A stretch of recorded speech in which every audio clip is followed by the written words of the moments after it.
Bonjour à tous mes chers amis, très heureux de vous retrouver pour une nouvelle histoire. En cette période de Hanouka, j'aimerais partager cette histoire sur Hanouka que je trouve absolument magnifique. Cette histoire se passe en Italie, à Milan. Il y a un rave qui s'appelle Rabbi Lipa, qui est de passage en Italie pour amasser de l'argent, car il a des institutions en Israël, il a besoin pour faire vivre ses institutions de temps en temps de faire des voyages à travers le monde pour aller ramasser de l'argent. Donc voilà Rabbi Lipa qui, parmi ses rendez-vous, doit se rendre chez Monsieur Hilkot. Monsieur Hilkot est une personne très riche qui vit en Italie et qui aide beaucoup les institutions de Torah. Et voilà, 18h, rendez-vous est pris. Rabbi Lipa arrive chez Monsieur Hilkot. Il descend de sa voiture et il voit une maison majestueuse. Il rentre, il sonne à la porte.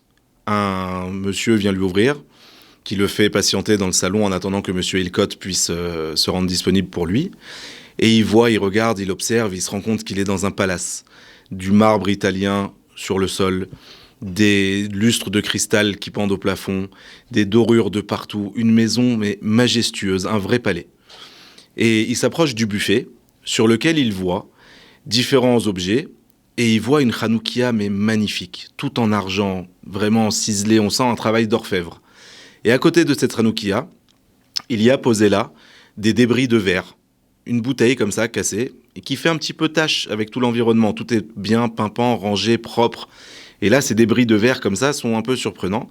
Et c'est au moment où il observe ça que Monsieur Hilkot rentre dans la place. « Rabbi Lipa, quel honneur vous me faites de venir dans ma maison.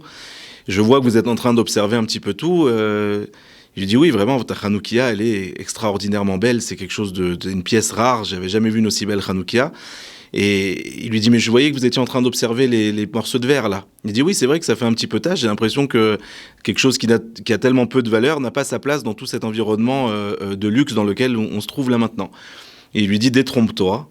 Ces morceaux de verre ont une importance pour moi capitale.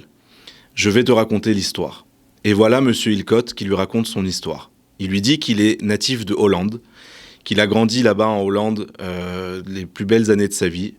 Il a étudié dans le Cheder, reconnu comme étant le meilleur de la ville, avec les plus grands rabbinim. Et il était destiné à vivre cette vie de Torah dans laquelle il grandissait. Seulement, à l'âge de 18 ans, Monsieur Hilkot, son père plutôt, reçoit un appel de son grand-père, donc du père du papa de Monsieur Hilkot, qui lui dit « Regarde, je vieillis, les affaires ici en Italie me prennent beaucoup d'énergie. Est-ce que ton fils, qui a maintenant 18 ans, tu accepterais qu'il vienne me donner un petit coup de main ?»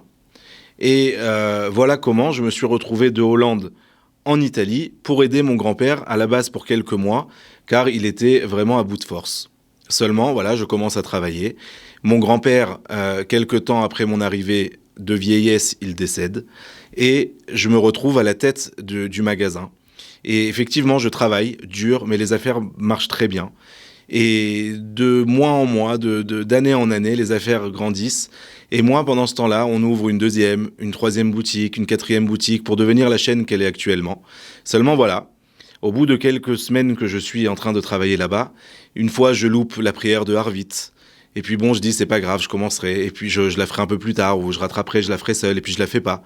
Et puis le lendemain, je me lève pas parce que je suis épuisé des journées éreintantes que je passe et je vais pas à la prière le matin.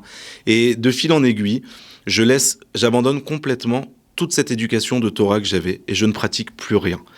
Je me marie, je fonde une famille, loin de la Torah, loin de tout. Et voilà qu'un jour, je suis en train de marcher dans la rue et je vois un groupe d'enfants en train de jouer dans la rue. Comme souvent, ils jouent au foot, ils sont là et ils y crient. Et puis d'un coup, j'entends un cri, un hurlement. Et je comprends pas, je dis qu'est-ce qui se passe ? Et je vois un enfant juif en train de pleurer, de hurler. Qu'est-ce que je vais dire à papa ? Qu'est-ce que je vais dire à papa ? Il est en train de se lamenter. Qu'est-ce qui se passe ? Il essaye de lui parler.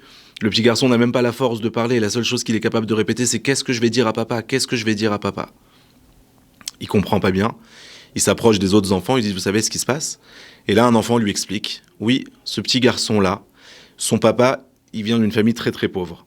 Et son papa met de l'argent de côté tout au long de l'année pour qu'il ait de quoi acheter l'huile pour allumer la Hanoukia, la meilleure huile possible. Et il lui a donné de l'argent.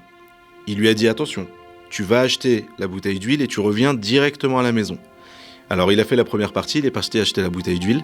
Le problème c'est qu'au retour, il s'est laissé entraîner par la folie des copains qui étaient en train de jouer. Et voilà qu'il est en train de jouer avec nous. Et le hurlement que vous avez entendu, c'est quand il est tombé et qu'il a cassé la bouteille d'huile. Et là maintenant, il est très embêté. Alors là, monsieur Hilcott comprend mieux pourquoi est-ce que le petit n'arrêtait pas de répéter « Qu'est-ce que je vais dire à papa ? Qu'est-ce que je vais dire à papa ?» Il prend ce petit garçon par la main et il lui dit « Indique-moi le magasin où tu as acheté l'huile. » Il l'accompagne et il lui achète une bouteille encore plus grande que celle qu'il avait achetée. Il lui dit voilà, rentre avec ça. Le petit est soulagé, il le remercie et il rentre chez lui à la maison. Et monsieur Hilcott de raconter au Rabbi Lipa que ce soir-là, il est rentré chez lui et que dans sa tête résonnaient les cris de cet enfant. Qu'est-ce que je vais dire à papa ? Qu'est-ce que je vais dire à papa ? Et ça lui résonnait tellement fort qu'à un moment, il a eu une prise de conscience et il s'est dit et moi ? Qu'est-ce que je vais dire à papa qui est au ciel ? Qu'est-ce que je vais lui dire ? Si jamais je venais à mourir maintenant, quelle vie j'ai menée ? J'ai grandi dans la Torah et j'ai tout abandonné. Qu'est-ce que je vais dire à papa ? Qu'est-ce que je vais pouvoir répondre à ça ? Que c'est les affaires, j'étais pris... C'est pas une excuse. Alors il a dit, à partir de cette prise de conscience-là, j'ai commencé, ce soir-là, à dire à ma famille, ce soir on va allumer la Hanoukia. Et je suis retourné dans le même magasin, j'ai acheté de l'huile, j'ai acheté des veilleuses, et j'ai allumé la Hanoukia. Et le lendemain, j'ai allumé une deuxième fois, et encore une troisième fois. Et depuis ce Hanouka-là, voilà comment, chaque jour, j'ai évolué, j'ai grandi et aujourd'hui nous sommes revenus toute la famille dans le Derech HaTorah. Parce que dans ma tête résonnait, qu'est-ce que je vais dire à papa ? Donc voilà, peut-être l'enseignement à retenir. Qu'est-ce que nous on va dire à papa ? Je parle pour moi le premier. À 120 ans, que Dieu nous prête tous vie jusque-là. Quand on va arriver en haut, est-ce qu'on pourra répondre à Hachem à toutes les questions qu'il nous demandera ? En tout cas, voilà comment à Hanouka, ce monsieur a gardé les débris de verre pour se souvenir en permanence. Qu'est-ce que je vais dire à papa ? À très bientôt, chers amis, pour une nouvelle histoire.